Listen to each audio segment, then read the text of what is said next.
Poliția de la locul de muncă, fă-ți bagajele că ți-am găsit business, ți-am găsit afacere, te muți la mare, te muți în Costinești, pe malul apii. Ia uite-o, tăticule, Studio 58 finalizat anul trecut, acum 2 ani, cel mai mult, superb. Am 16 camere finalizate și o construcție parter plus placa de la etajul 1, ce mai e, bă, poate susține încă câte? Încă 16 camere, frate. Ce vrei mai mult de atâta? Te apuci deja de treabă. Asta e terasa exterioară unde cine vine poate să-și gestioneze mâncărica. Aici este bucătărioara în care își gestionează mâncărica, musafirii. Am așa, 16 camere, gata, finalizate, mobilate, echipate, complet, full. La Beach Please a fost închiriat tot în octombrie anul trecut. Bă! 8 camere triple, 8 camere duble. Asta e băiețica de afară, da? Că te apucă. Ce să faci dacă te apucă? Și asta e camera tehnică, boiler de 1000 de litri, 4 mașini de spălat, centrală termică, apa, totul făcut legătură și gândit pentru toată legătura, gândită deja și pentru boilerul celălalt care va deservi clădirea cealaltă, asta care e în construcție. Are și puț. Apa de grădină, de udat, de irigat, vine din puț. Ca să nu mai zic că dacă se oprește apa curentă, poțimea ta ai dat un robinet și ai făcut legătura tată și ai unit total. Unde suntem? Suntem în Costinești, pe strada Gării, la numărul 58, de unde și numele Studio 58. Suntem gata, avem autorizație de 3 stele.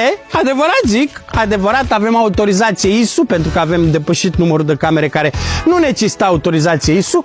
Autorizație de funcționare, se dă totul la paia, până și prosoape, și cearceafuri, și plicuri, și ce mai vrem. Asta e toată curtea, 1022 de metri pătrați, cu intrare, acces auto, 10 locuri de parcare în curte, dacă le așezi bine, iar casa asta tip container, așa că asta mică, ghișe, e jumate recepție și jumate pentru un angajat, o recepționeră, nu? Că trebuie să spele cineva cumva. Uite, tată, recepția, cu televizoarele, cu telecomenzile pentru aer condiționat. Ce vrei mai mult? Tot ce înseamnă pensiunea, că o numim pensiune, da, Studio 58, este automatizat. Aerul condiționat pleacă pe telefon, becurile pleacă pe telefon, sau pornesc sau se opresc. 18 camere de supraveghere care veghează fiecare centimetru în parte, în afară de zonele intime, bineînțeles, în afară de camerele propriu-zise. Aoleo, a căzut și standul meu de Sweet Bakery, pe care o să-l punem la loc de unde l-am luat. Aici e un mic colțișor unde poți să vii cu ei amicii, să-i lasi să joace în țarcul lor și tu să stai să-ți bei bericica, nu? Sau suculețul, sau ce vreți voi. Avem și trambulină, am văzut exteriorul, am văzut prima construcție, am văzut a doua construcție. Hai să vedem 2 camere. Ți arăt doar 2 pentru că în rest e ocupat, una dublă și una triplă. Asta e scara de intrare care se închide iarna, nu mai ți deschis. S-a tras cu rulou, la fel și bucătăria de vară, da? Acolo zona de oaspeți. Mergem, cele 2 camere libere le-am la etajul 3, așa că te urc, tată, 3 etaje, pentru că avem parter plus 3 etaje aici. Și am ajuns și pe etajul 3, unde, că pe fiecare etaj ne așteaptă 2 extintoare, nu? Așa. Și avem una dublă, uite-o, tăticule, echipată full, deci totul e până telefon. Poți să închizi televizoare, tot, pentru că fiul oamenilor care au grijă de acest spațiu, el lucrează în automatizări. Că vezi serverul, nu m-a lăsat să-l filmez. Să vezi ce pleacă de acolo, navă spațială, tată. Are cuțuna de la gri. Avem un mini frigider aici. Ce e ăsta? Uite că nu știu ce ăsta.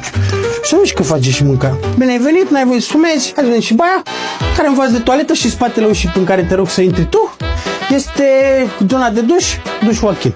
Pe jos, evident, gresie, pentru că fix în spatele clădirii Amarea, la 300 de metri de mers pe jos, uite ce priveliște frumoasă, uite ce construcție curată, asta care are placa peste parter, gândită și ea la rândul ei, parter plus 2 etaje. Fiecare etaj, etajul 1 și etajul 2, 6 camere, iar parter, așa e autorizația. Să termin tot, îți dă proiectul. Dacă vrei alt proiect, fă frate, alt proiect, dar oamenii au gândit-o bine de tot. Ai văzut și tu cât de bine au gândit-o?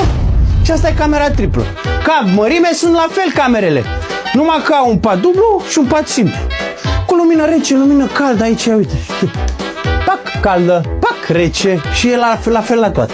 Și baia care e identică și a cu geam aerisir natural. Superb, suntem la Costinești, unde îți dau afacere la cheie, nu că la cheie, la breloc. De mâine pornește afacerea, chiar de azi. Poți să-ți lase și lista de rezervări care mai e în activitate acum, la un super preț, frate. Și ai și camerista. Îți lasă, frate, și camerista să știe o treabă. Uite ce frumos, vezi, alea de pe parter. Au terase de intri direct de jos. 1022 de metri pătrați.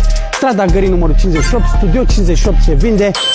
16 camere la gata, încă 16 camere te apuci tu de ele tot cu proiect, se predă proiectul ce vrei mai mult, cu boiler de 1000 de litri, n-am văzut viața mea așa, boiler, cameră tehnică, prosoape, ceafuri, absolut tot, aer condiționat, televizoare, Comision Zero, București, Constanța, Timișoara, Arad și Brașov și peste tot unde va fi trâmbițat și știi vreodată în viața asta, va fi Comision Zero. Prețul nebun de ieftin este 800.000 de euro. 800.000 de euro, frate, uite-te și tu ce e aici, 2023 era gata.